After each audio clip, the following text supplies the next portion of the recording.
BBA, BCA, BCom computer కోర్సులో 100% placement లభించే ఏకైక డిగ్రీ కాలేజ్ కూకట్పల్లిలోని I3 డిగ్రీ కాలేజ్ 8367215215. నమస్తే రమ్మగారు. నమస్తే జియా. రమ్మగారు, ధూపం వేస్తూ ఉంటాం. పసిపిల్లలకైతే ఖచ్చితంగా వేస్తాము. కొన్ని సందర్భాల్లో అంటే బాలింతలప్పుడు వేసుకుంటూ ఉంటాం. అది దాని యొక్క ప్రాముఖ్యత ఏంటండి? ఎందుకు చేస్తాం? భగవంతుడు చేసే సేవల్లో ధూపం. ధూప ప్రధానమైన సేవ కదా, ధూపదీప నైవేద్యం. అవును, భగవంతునికి.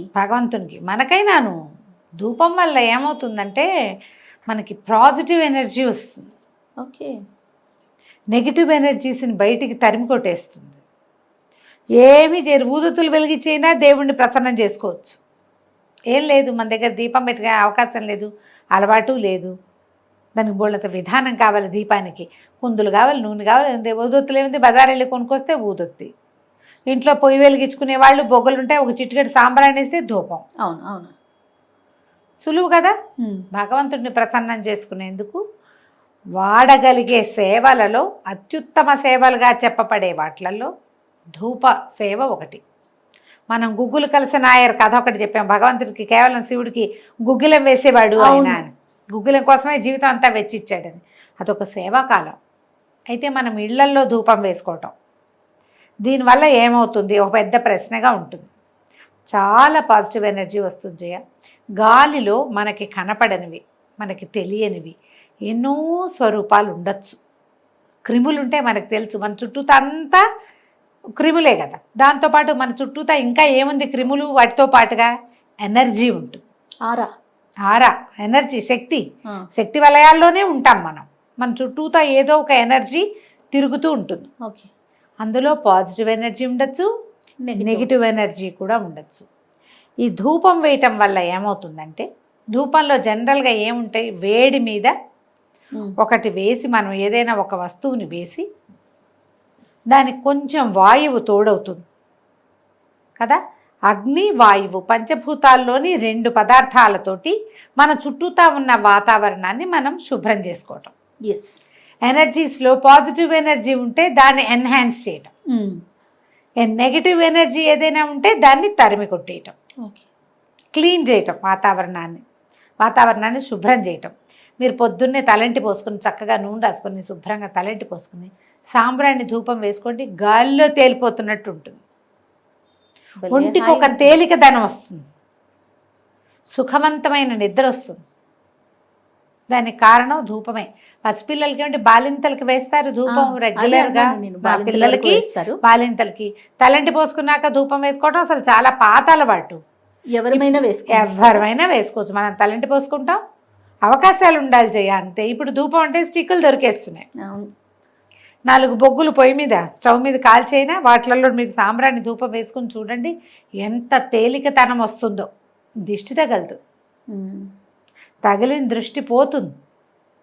గుగ్గిలం వేస్తారు, సాంబ్రాణి వేస్తారు, వాసన వేపాకులు, మంచి వాసన వస్తుంది. ఇది అలవాటు చేసుకోవాల్సిన ప్రక్రియ. మనకి ఆవు పిడకల మీద, ఆవు పిడకలు దొరుకుతాయి కదా, ఆవు పేడతోటి పిడకలు కొడతారు. ఆవు పిడక మీద ఓ చిటికెడు కర్పూరం వేసి అంటిస్తే, దాని మీద సాంబ్రాణి వేస్తే ఆవు పిడక పొగ కూడా వాతావరణాన్ని చాలా శుభ్రం చేస్తుంది. కరోనా కాలం అంతా చేశాను జయ నేను. మామూలుగా కూడా నాకు ఆవు పిడకలు ఇష్టం. అవునవును, తెప్పించుకుంటాను నేను, ఊరి నుంచి తెప్పిస్తాను. ఇప్పుడు మనకి ఆన్లైన్ దొరుకుతున్నాయి చక్కగా, బిస్కెట్లలాగా ఉంటాయి, కేక్ ముక్కల్లాగా అంతే. ఓ చిన్న ముక్క వెలిగిస్తే పొగచూరిన వాసన వస్తుంది. మీకు టవల్స్ అవి ఆరేసి ఉన్నాయి అనుకో వరండాల్లో, వాటికి ఆ పొగ పట్టుకుంటుంది. అందుకని బట్టలు లేకుండా చూసుకోవాలి. ఓకే. మామూలుగా ఇంట్లో పొగ చూపిస్తే చాలా నెగిటివ్ ఎనర్జీ బయటకు వెళ్ళిపోతుంది. భలే హాయిగా ఉంటుంది. నాకు పిడక పొగ బాగా ఇష్టం. మామూలుగా కాకుండా నేను ఆవు పిడకలు, గొబ్బి పిడకలు ఉంటాయి కదా, అవైతే ఎంత చిన్న ముక్క వెలిగిస్తే సాయంకాలం ఒకసారి చూపించచ్చు. రోజువారీ కుదరలేదనుకో శుక్రవారం, శనివారం, ఫ్రైడే, సాటర్డే అయినా చేస్తాను. ఓహో. ఈ ధూపం పండగ రోజుల్లో ధూపం వేసుకుంటాము, పూజలప్పుడు ధూపాలు వేసుకుంటాము. ఏదైనా విపత్కర పరిస్థితులు ఎదురైనప్పుడు ఇల్లు శుభ్రాలు చేసుకుంటాం కదా, మరి 9వ రోజో 10వ రోజో 3వ రోజు ఇల్లు కడుక్కుంటాం. అప్పుడు తప్పకుండా ఒకసారి ధూపం వేసుకుంటే ఇంట్లో ఏదైనా బ్యాడ్ ఎనర్జీస్ ఉంటే పోతాయి. మీరు వేసి చూడండి, ఒకసారి మీకు తెలుస్తుంది. పిల్లలు ఎంతసేపు పోరు పెట్టి ఏడుస్తారు, సాయంకాలం అయ్యేసరికి ఏడుస్తున్నారు అనుకోండి, కొద్దిగా ఒకసారి శుభ్రంగా స్నానం చేయించి కొంచెం సాంబ్రాణి పొగ వేసి చూడండి. మా ఊళ్ళలో ఏం చేస్తారంటే పిల్లల మీద ఇట్లా తిప్పి దాన్ని నిప్పుల మీద వేస్తారు. అది కూడా చేయొచ్చు. ఓకే. తిప్పము, మనం ఒట్టుగా నిప్పుల మీద వేసి పిల్లల్ని ఇట్లా పట్టుకుంటాం దాని మీద. ఇంట్లో కూడా, ఇంట్లో గదుల్లో అన్ని మూలల ఆ పొగని చూపించండి. సాంబ్రాణి లేదు, ఇది లేదు, అది లేదు, మా వల్ల కాదండి. సాంబ్రాణి ధూప్ స్టిక్స్ దొరికేస్తున్నాయి, సాంబ్రాణివే దొరుకుతాయి. అది ఎందులోనే వేసి అంటించుకోండి. దాన్ని పట్టు చేత పుచ్చుకుని వెళ్ళి గదుల్లో, బీరువాల దగ్గర, బట్టల దగ్గర, మూలలు కోసిగా ఉండే వాటి చోట్ల, అలాంటి చోట్ల నెగిటివ్ ఎనర్జీస్ ఉండిపోతాయి. ఇల్లంతా చూపించడం, వాకిలి వైపుకి చూపించుకోవటం, చూపిస్తే ఈ ధూపం వల్ల ఇంట్లో ఒక తేలికతనం వస్తుంది. మీకు ఏదైనా మీకు తెలియని సమస్యలు, ఒక రకమైన నస, విసగట, తరచూ కొట్లాటలు అలాంటివి ఉంటే మీరు భగవంతుడి దగ్గర దీపం, సాయంకాలం దీపం పెట్టుకుని ఈ ధూపం దేవుడి దగ్గర చూపించి ఆ ధూపాన్ని పట్టుకెళ్ళి ఇల్లంతా చూపించుకుని చూడండి. సాయంకాలం మంచిదంటారా మీ ఉద్దేశం? సాయంత్రం చాలా మంచిది ఇంట్లో చూపించడానికి. సాయంకాలం వేళ మంచిది. అసలు కొందరు ఇళ్లలో సాంబ్రాణి కడ్డీలు వెలిగిస్తారు, అవి ఇళ్లల్లో చూపిస్తారు. మామూలు అగరబత్తులు వెలిగించుకుంటారు, అవైనా చూపించండి. సాంబ్రాణి అయితే ఇంకా విశేషం, చేయగలిగితే గనక. పిల్లలకి, చిన్నపిల్లలే, మరి చట్టి పిల్లలు కాకపోయినా ఒక 4-5 ఏళ్ళు వచ్చినా, 10 ఏళ్ళు వచ్చినా తలంటి పోసుకున్న రోజున తప్పకుండా శనివారాలు ఎప్పుడో తల రుద్దుతాం కదా, బలవంతం చేస్తాం, అప్పుడు పొగ కూడా వేసి చూడండి. పిల్లల్లో ఎనర్జీ లెవెల్స్లో డిఫరెన్స్ వస్తుంది. ఇది పాత పద్ధతి అయినా ప్రూవెన్ మెథడే పాతకాలంలో. అయితే ఈ పిల్లలకి వేసేటప్పుడు తలుపులన్నీ వేసేసి పొగంతా పిల్లలకి పట్టించేసేద్దాం అనుకోకండి, లంగ్స్లోకి పోతుంది, చాలా ప్రమాదం. ఈ నిప్పుల మీద వేసేటప్పుడు పిల్లల్ని పట్టుకునేటప్పుడు అప్పుడు జాగ్రత్త. మొత్తం ఇట్లా ముసుగేసి ఆవిరి పట్టినట్టు పొగ పీల్చకూడదు, మన ఒంటికి తగలాలంతే. అది ఇంట్లో అట్లా అలుముకోవాలి తప్ప అది మనకే లోపలికి పట్టించేసామంటే లంగ్స్ వాడైపోతాయి. అంత పొగ మంచిదైనా పొగ మంచిది కాదు, ఎంత మంచిదైనా పొగ అంత మంచిది కాదు. అట్లా చేయకూడదు, మొత్తం అంతా లోపలికి పీల్చుకోవటము అవి చెయ్యొద్దు, చేయకూడదు, జ్ఞాపకం పెట్టుకోండి. అది ఎంత మట్టుకు వాడాలో అంతే వాడాలి. ఇంత పోసేసి ఇల్లంతా మబ్బులుగా చేసేయకూడదు. రమ్మగారు సాంబ్రాణి ఓకే, ఇది ఓకే. సాంబ్రాణి కాకుండా ఇంకేం వేయచ్చు రమ్మగారు? మామూలుగా సాంబ్రానే వేసుకుంటారు జయ. దీన్ని ఏం చేస్తారు, దాంట్లో ఏమైనా కలుపుతారా? అంటే పల్లెటూళ్ళ వెంట కొంచెం రకరకాల, అంటే ఈ దిష్టిలు అవి పోవటానికి ఏవో కొన్ని రకాల పద్ధతులు చేస్తారు, కానీ వాటికంటే వేపాకులు వేసుకోవచ్చు జయ. సాంబ్రాణి విత్ వేపాక, వేప పొడి సాయంకాలాలు వేసుకునేటప్పుడు ఈగలు దోమలు పోవడానికి వేప పొడి వేస్తారు. ఘాటుగా రాదా? కొంచెం వస్తుంది, మనం ఇంట్లో చూపిస్తాం కదా, ఇల్లు క్లీన్ చేయడానికి కదా, అందుకే కదా ఇది పీల్చొద్దు అని చెప్పేది. అదేలే, ఏదో లైట్ గా మనకి తగిలితే ఓకే అని తీసుకోకూడదు. ఓకే. దేవుడి గదిలో ధూపం వేస్తారా, ఆ మబ్బులు చీల్చుకుని దేవుడు మనకేసి చూడాల్సి వస్తుంది. అంత చేయబోకండి.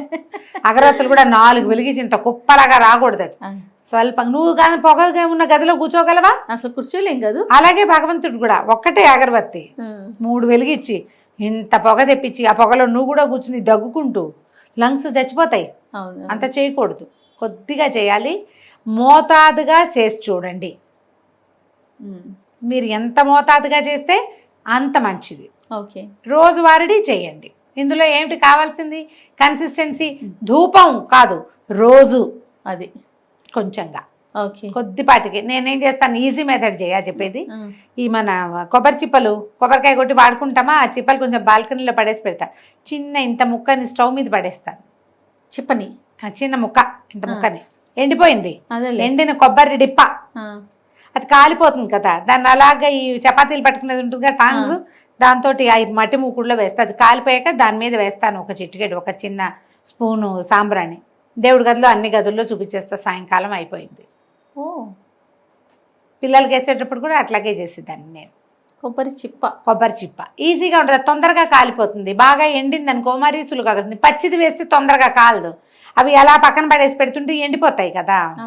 ఈ దసరాలప్పుడు రోజు ధూపం సమర్పయామ అమ్మవారికి సాక్షాత్ ధూపం చూపిస్తాం. అవునవును. చూపించినప్పుడు ఈ బొగ్గులు తెప్పించి బొగ్గులైనా వెలిగించుకోవాలి, లేకపోతే 2 కొబ్బరి స్టవ్ మీద ఎలా రమ్మగారు? కష్టం కాదు, బొగ్గు టైం పడుతుంది. దానికి ఏం చేయాలి, ఆ మట్టి మూకుడులో పెట్టి దాంట్లో ఒక చిన్న గుడ్డ ముక్కని నూనెలో ముంచి అందులో పెట్టి దాన్ని వెలిగించి దాని మీద బొగ్గులు పెడితే కాసేపటికి ఎప్పటికో అంటుకుంటుంది. అది దాన్ని ఇట్లా బాల్కనీలో వదిలేయాలి. కణకణలాడే నిప్పు మీద పొగ ధూపం బాగా వస్తుంది. గుగ్గిలము ఇవి దొరుకుతాయి మనకి, గుగ్గిలం దొరుకుతుంది, సాంబ్రాణి దొరుకుతుంది. మనం గుగ్గిలం కంటే సాంబ్రాణి వాడడమే మన పద్ధతి. గవ సాంబ్రాణి అని దొరుకుతుంది తెల్లగా, ఓ బాటిల్లో పోసి పెడితే ఓ చిటికెట్ తీసి వేసుకోవటం, అంత వేస్తే చాలా. చిటిక అంటే మరీ నలకే వస్తుంది కదా, నేను స్మార్ట్గా చెప్తున్నా కానీ అంత వేసుకోవచ్చు. ఓ చిన్న స్పూన్ పడుతుంది, వేసేస్తే మనకు మొత్తం అన్ని గదులు చేత పుచ్చుకున్నాం అనుకో, అన్ని గదులను ఒక్కో చిటికా చొప్పున వేసుకుంటూ వెళ్తే గదులన్నిట్లకి సరిపోతుంది. తలుపులు తీసి పెట్టండి, మూసేసి పొగ పెట్టుకోకూడదు ఎప్పుడు. అవును, చాలా మంది పొగ లేక పొగ పెట్టారంటారు చూడు, అలా చేయకూడదు. చాలా మంది అదే చేస్తారండి, పొగ మన ఇంట్లోనే ఉండాలి, అలాగా ఆ సువాసన మనకే రావాలండి, అన్ని క్లోజ్ చేసి వేస్తాం. వేయకూడదు, ప్రమాదము, ఆరోగ్యం పాడవుతుంది. రైట్, అలా చేయకూడదు. తలుపులు తెరిచి ఉంచండి. పొగ బయటికి వెళ్తే పొగతో పాటు నెగిటివ్ ఎనర్జీస్ వెళ్ళిపోతాయి, బయటికి పాజిటివ్ ఎనర్జీ పోదు, పాజిటివ్ ఎనర్జీ పెరుగుతుంది. నెగిటివ్స్ పారిపోదలుచుకునేవి బయటికి పారిపోతాయి. మనం మూసుంచితే ఈ లోపలే ఉంటాయి, అవి లోపలే ఉండటంతో పాటు పొగ ఉండిపోతుంది కదా. అవి లోపల ఉంటాయి ఉండవు పక్కన పెట్టండి, పోతే పోతాయి, కానీ పొగ ఉంటుంది, అది మనం పోతాం దాంతో. అది చేయకుండా ఇలా చేసి చూడండి. సాయంకాలం ప్రతిరోజు ఒక అగరబత్తి వెలిగించి, దీపం పెట్టకపోయినా సరే దేవుడి దగ్గర చూపించి ఇంట్లో 4 పక్కలా తిప్పండి. కనీసం ధూపం నేను చెప్పినట్టే వేయగలిగితే కనుక అప్పుడప్పుడు పండగ రోజుల్లో, పర్వదినాల్లో అలాంటప్పుడు వేసుకోండి, పనిచేస్తుంది అది తప్పకుండా. నమస్తే. నమస్తే.